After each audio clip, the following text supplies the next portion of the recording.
Good morning from the Namaste Center in Hendersonville, North Carolina. It is September 9th, 2012, and today we have a fabulous guest who has been someone I've been curious about for a number of months now, and I'm so delighted that he's here to share with us today.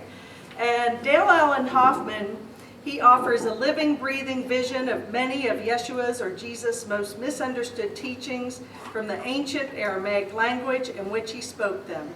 Dale shares stunning insights from ancient sources including Aramaic, Greek, Hebrew, and Coptic manuscripts about the seemingly miraculous capacity of the human mind, our inherent divinity, and the awakening of consciousness and humanity. The essential core of Dale's work is to help pierce through heavy religious dogma and to reawaken the direct personal experience of the divine Christ within ourselves, which often lies embedded within the core of original Christian, Gnostic, and virtually all sacred spiritual texts, and from the languages in which they were originally spoken and written. You can go to his website, which is daleallenhoffman.com, for more information. But right now, I'd like to welcome our speaker today, Allen Hoffman.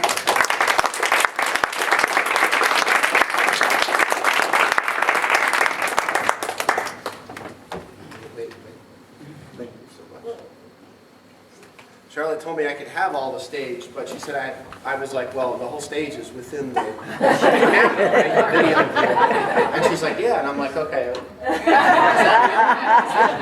I'm not actually supposed to go past there, but that's okay.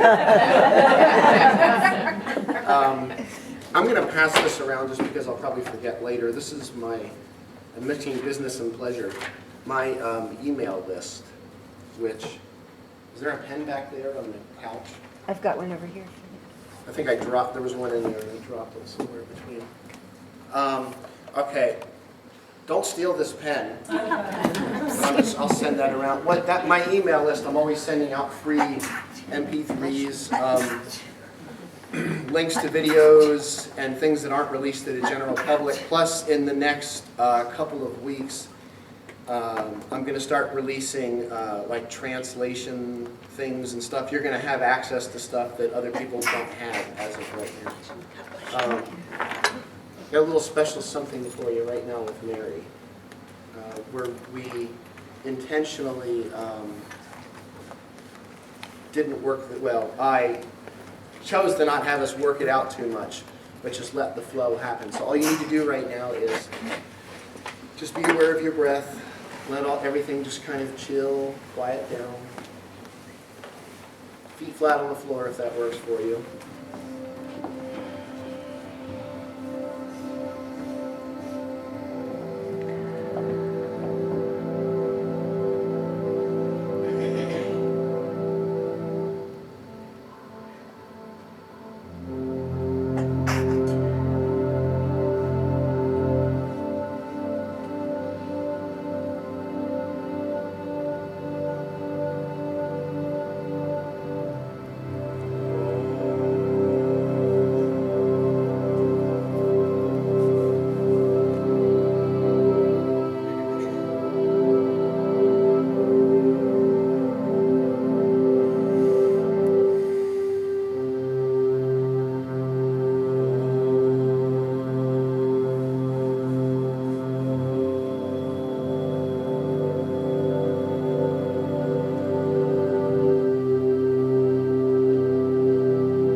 San Bisho.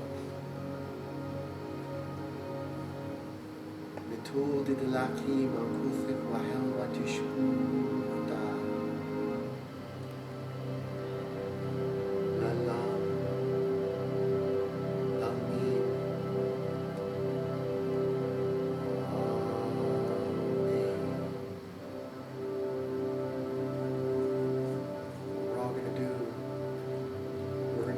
The sound Awun together 3 times. It's the first word of the Aramaic prayer of Yeshua, the Lord's Prayer. A-W-O-O-N, Awun. Okay? Don't have to be in perfect pitch. We're going to do this 3 times, much like I did in the beginning.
How's everybody feeling?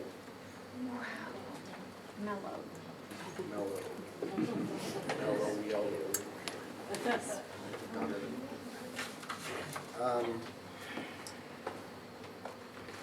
Our time here now over the next 20 minutes or so, definitely this afternoon, is more about how you're feeling than that you're picking up and understanding everything I say. I know that there's some people, like there'll be people that show up to my events that are sort of really cognitive and very mental, and they want to grok and understand every little thing. And it won't serve you at all to be able to do that. You'll actually be in a better place if at the end of the day you walk away going, I have no clue what this guy just said for the last 2 hours, with a big question mark over your head, but you can feel that something shifted. Things are moving fast right now, and I'm going to talk a little bit more about that in a couple of moments, but things are moving really quick right now. Anybody notice any energy shifts in your life, especially in the last 3 weeks? It's interesting because, you know, one of those things that we all sort of talk about flow. We talk about how, you know, get in the flow, you know, just be, don't, you know, be a human being rather than a human doing. I think we're all being sort of, you know, what do you get when you squeeze an orange, Wayne Dyer would say. You know, what happens when you get squeezed? That's what's happening right now. We're not being squeezed as a threat. We're not being squeezed as a test and all that theological junk that goes along with it. I'm pretty direct, you'll notice. And I don't spend a lot of time in theology. I think we've sort of wandered in circles with that for thousands of years now. I don't know that we need it much anymore. Same with a lot of religion, things like that. A lot of the stuff needs to fall away, but that's a scary place to be. Now, one of the things, though, is that as all this stuff's starting to move through the system, it doesn't necessarily mean that you're going to have a pleasant experience, okay? I want to start with a quote here, which is something from a guy named Collier. Back from, this quote I got from the first book that sort of, besides the Bible, from when I was a kid, even though I never really, I was always seeing between the words. The actual words on the page, to me, I always felt so limited by them. And I was seeing something else, and then I'd go to the minister and say, Luke 17:20 says, da, da, da, da, and he'd go, what are you reading? And I would go, look, it's right. Oh, wait, okay, never mind. I don't know, never mind, forget the question. Then I'd go up and say things like, what's faith? And they'd go, well, faith is something you believe without seeing. And I'm like, okay, that's not really answering my question. He's like, well, you got to take it on faith. I'm like, well, I'm asking you what faith is. How can I take it on faith? I don't know what faith is. And, or I would say, little disturbing element type things like, all right, he's only begotten, right? Yes. Immaculate conception, right? Yes. Okay. Then that means he lied to us. I'm like, well, what do you mean? How can you say that? Sacrilege, sacrilege. It was a Methodist church, so at least they weren't throwing lightning bolts at me. Although they may eventually. And I'm like, well, look, either he was only begotten, or when he said, you can do all that I've done and even greater things, one of those is not real. Either he lied, or the only begotten thing's not quite right. And at this time, I had no exposure to Aramaic. I was just a kid, and they're looking at me like, oh, kid, you got to take it on faith. You never answered the faith question. I can't do that. Or something like, all right, Immaculate Conception. We're on this only begotten thing. All right, how come then, in the beginning of Matthew, they show this divine lineage. Yeshua was, from the sacred line. And why does it end with his stepfather, Joseph? And then it goes to him. And they're like, oh, I never thought of that before. It's like, I mean, you never thought about it before. You've been a minister for 78 years? If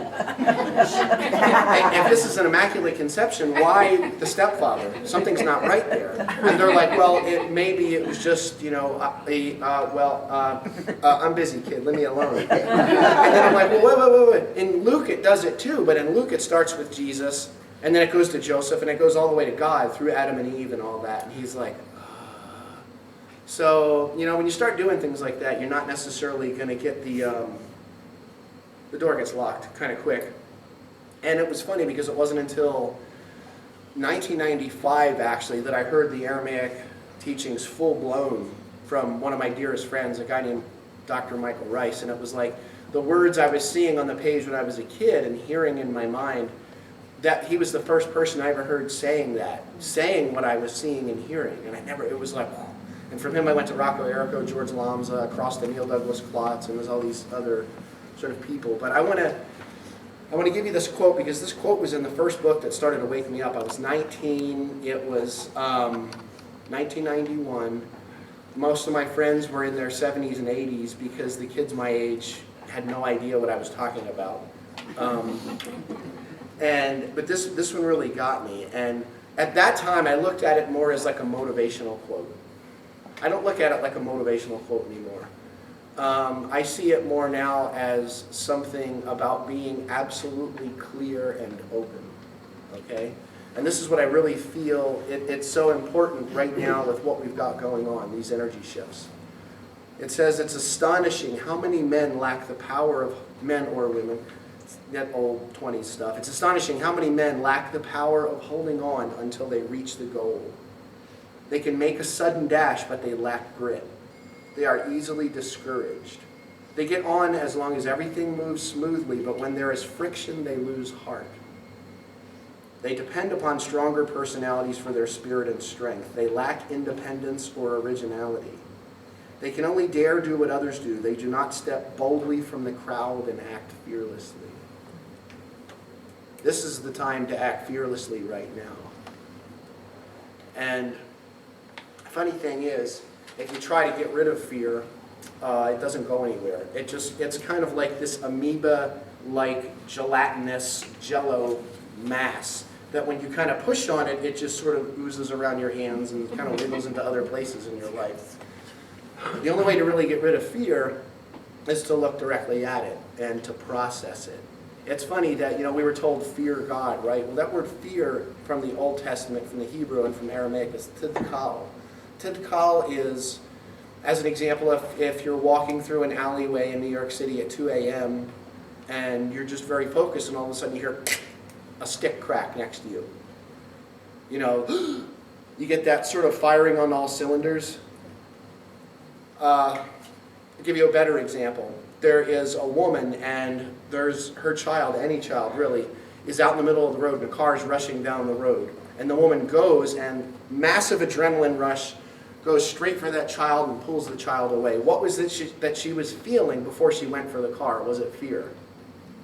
No. No. When did the fear set in? Afterward. We're not supposed to have the after effect. We're supposed to have the firing on all cylinders. Completely in awe. Do you understand what I'm saying? Completely wide open.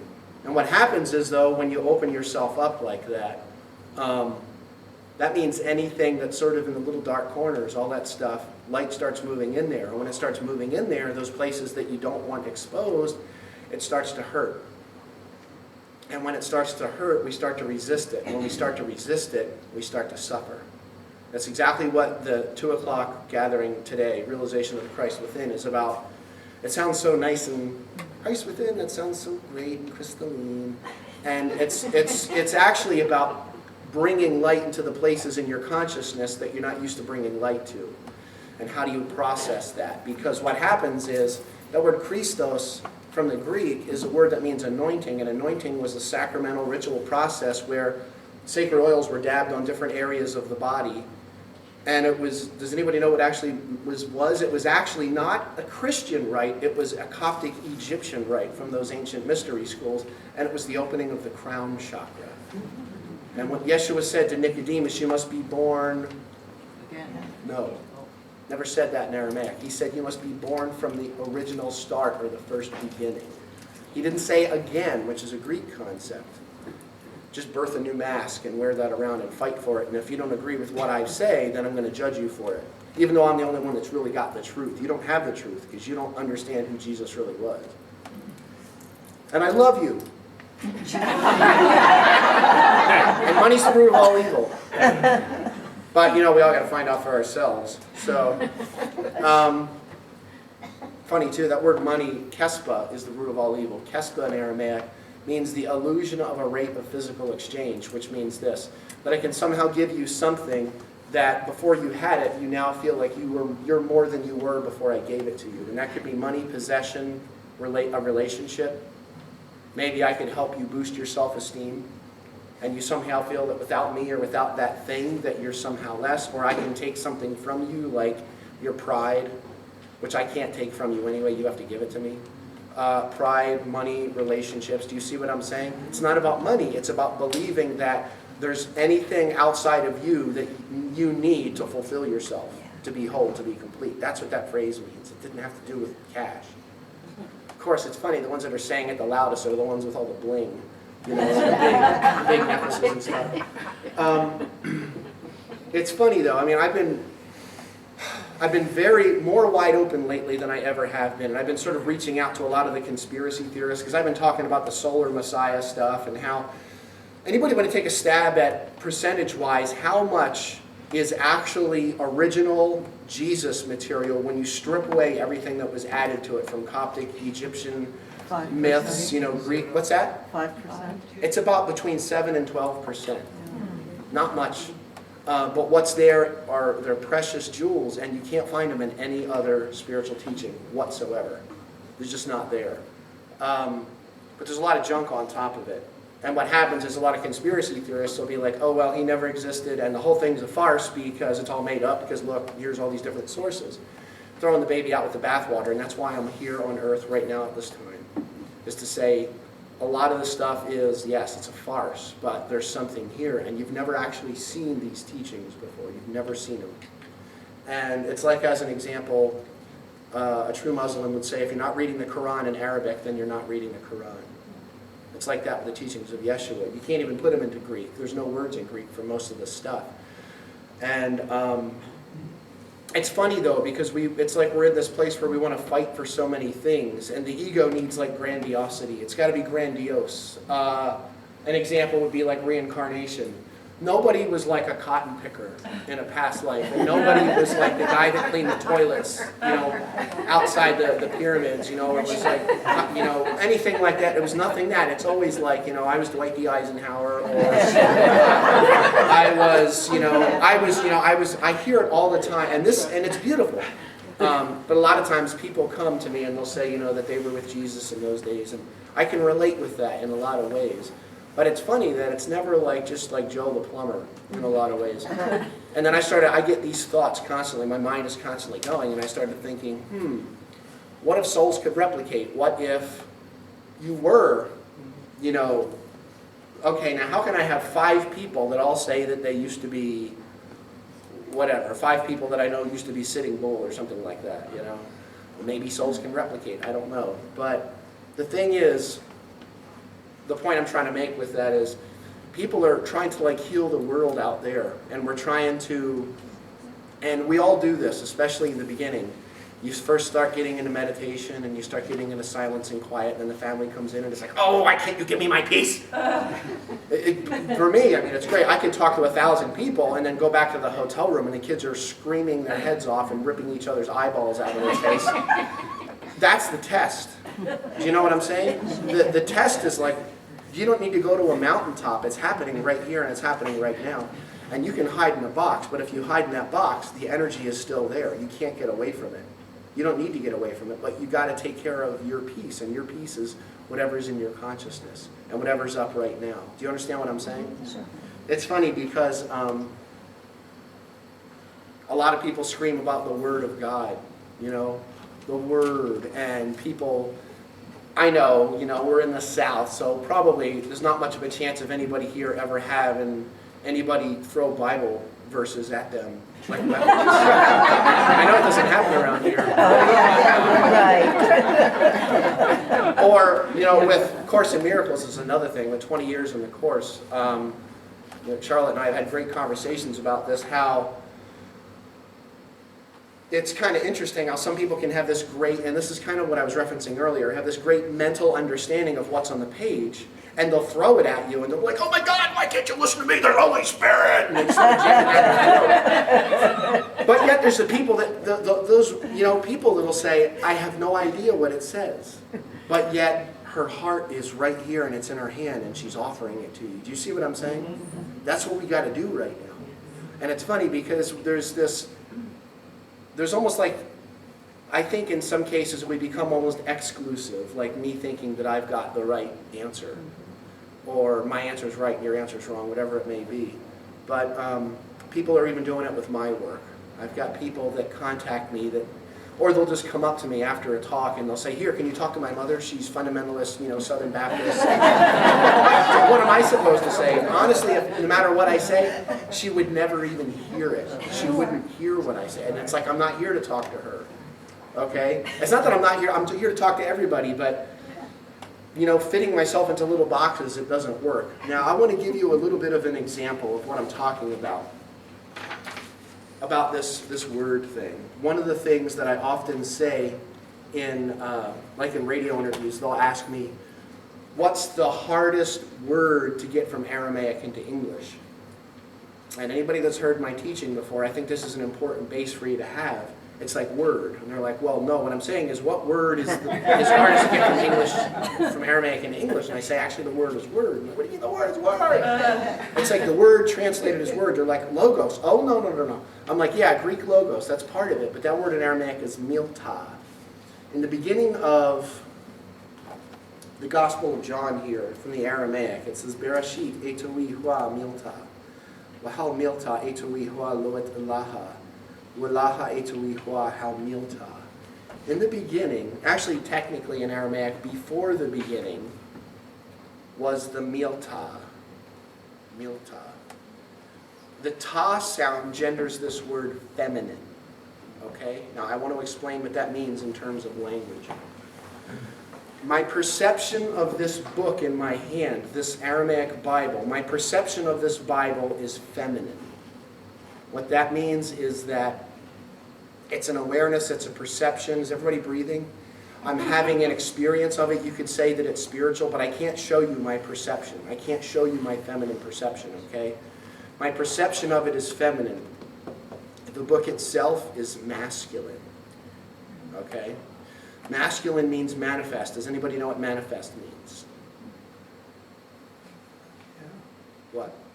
Well, it means something that comes into being. That's what we, in the West, our idea is it means something that, exactly that, something that comes into being. That word manifest is a Latin word that means obvious. So it's made obvious. But think about that. We're trying all the time to manifest, and we're trying to all these prosperity teachings and stuff. But we always are manifesting. There's no place or space in our life, in our consciousness, that's not manifesting. But we only manifest that which is obvious to us. So as an example, if you pray for something, what do you get? What are you actually acknowledging? Okay, I'm praying for $1 million. What did you just acknowledge? You don't I don't have $1 million. Interesting.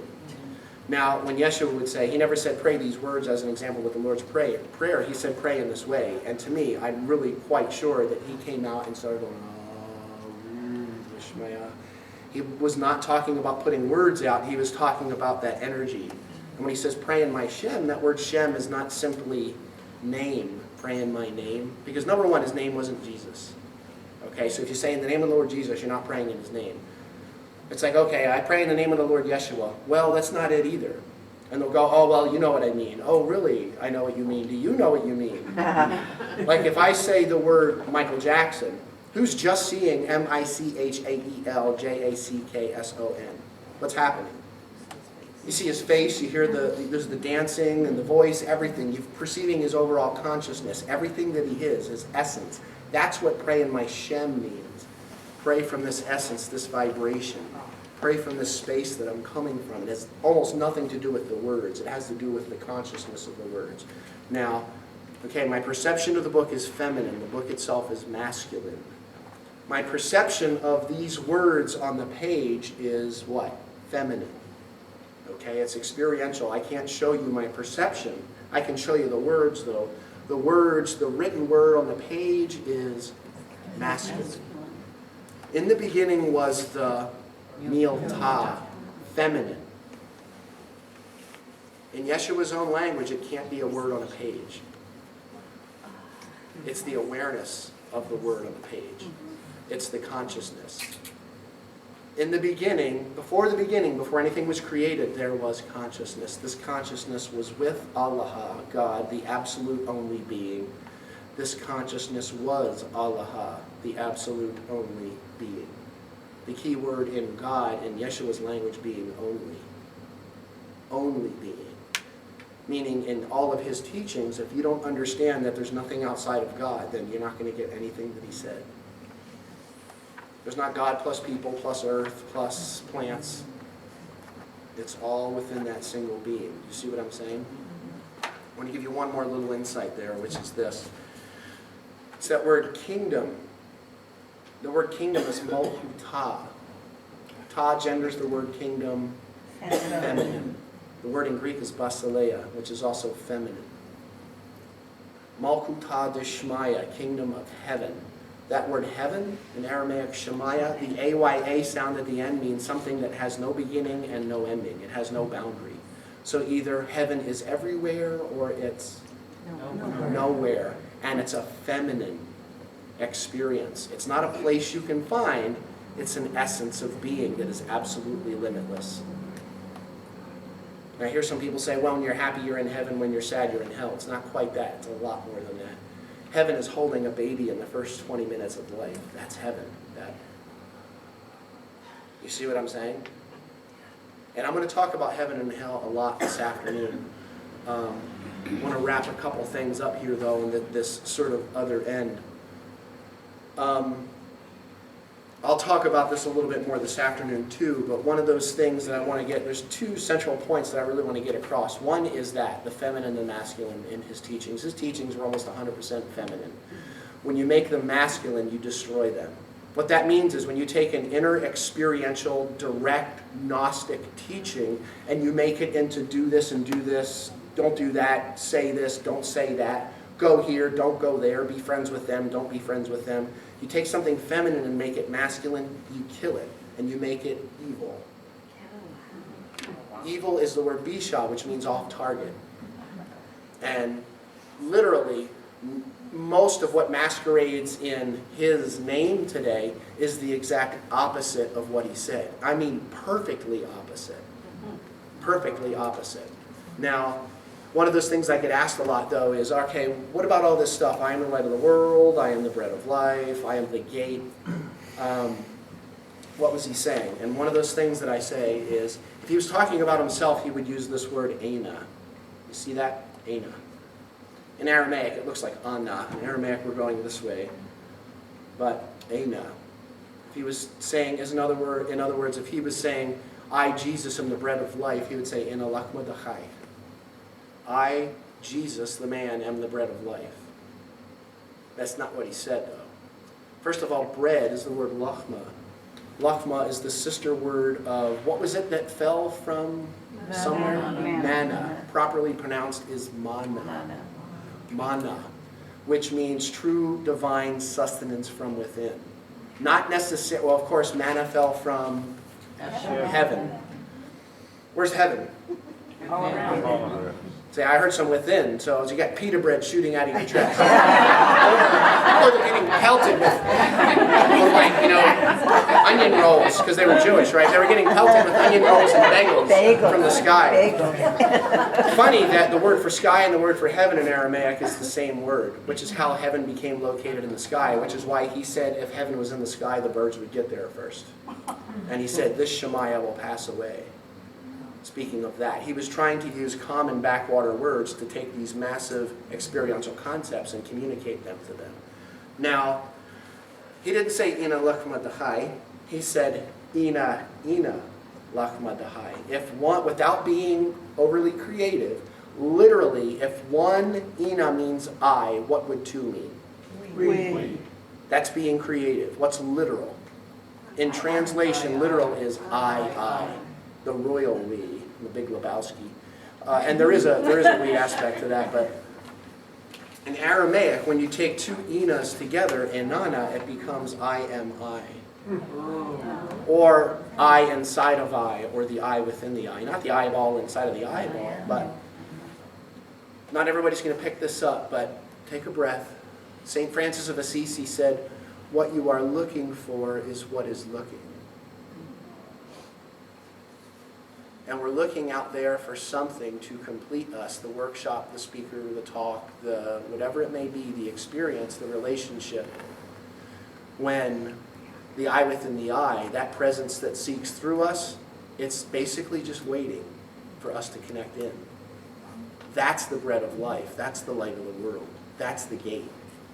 You see what I'm saying? That's really important.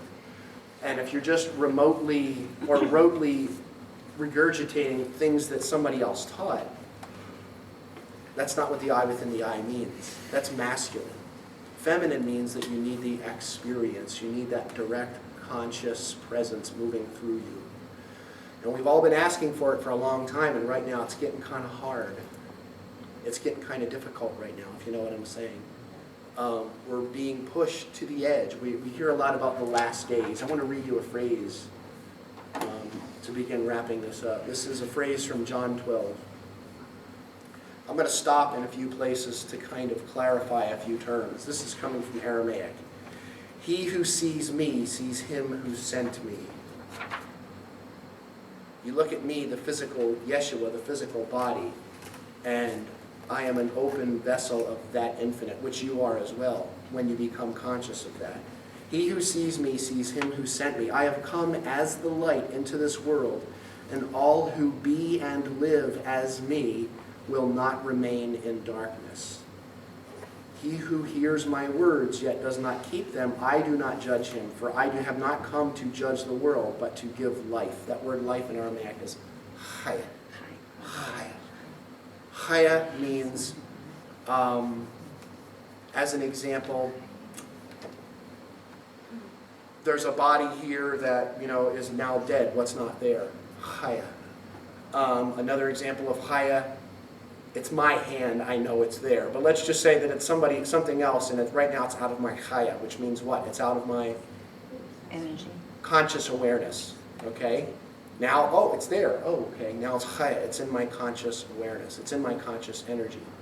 The word save, you pull a boy out of the water. That's chaya. Salvation, chaya. It literally, not New Agey, literal translation means conscious life energy, okay? I come to give you conscious life energy, to the world. He who rejects me does not receive my words, but there is something that judges him. I'm going to get back to that word judge. The word I have spoken, it will judge him on the last day. Now, first of all, it's the word judge, and I think what a lot of us are feeling right now is that squeezing effect.